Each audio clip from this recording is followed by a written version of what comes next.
3 minutes! Deliver me from nowhere and artistic intent. Let's go!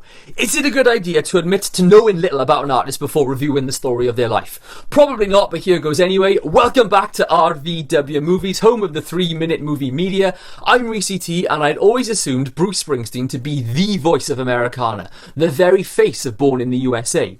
I wasn't exactly wrong, but I certainly wasn't exactly right, but that all actually made this film an overall richer experience. The movie finds Springsteen already famous, having delivered records like Born to Run and tracks like Hungry Heart, only now he's recording Nebraska, which is the album before the album. It's a deeply personal and artistic outing released just before the mega success of Born in the USA, and the movie takes a deep dive into the overall process of music recording, from studio sessions to the pressing of a vinyl itself, but it also runs headfirst into everything in Springsteen's life, which also in its own way made the album. There's an immersive monochrome exploration of the youth of Bruce, particularly his dynamic with his father. It makes all the sense in the world to cast Jeremy Allen White as this figure with both great artistic intent and intense personal luggage, and it's also no surprise to see Stephen Graham on fantastic form, delivering Douglas as first terrifyingly imposing and then small and defeated.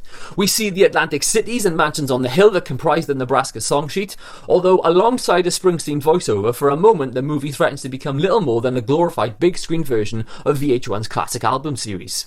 But I believe there are two truths to a biopic. The first is that it best serves existing fans, and the second that it should deeply reflect the artists themselves. Deliver Me From Nowhere observes both. Deeply reflective is of course the perfect way to describe Bruce Springsteen. It's just not something that I personally knew in advance.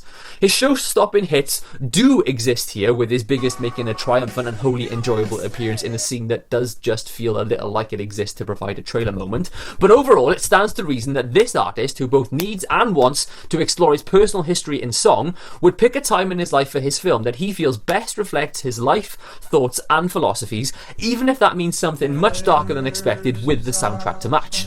This is a 3.5-star movie, and yet I loved it. What I think has happened is that I have responded to the songs of Bruce Springsteen. Songs about being working class, about struggling, and about normal life and how difficult it is to escape that or even to access it in the first place.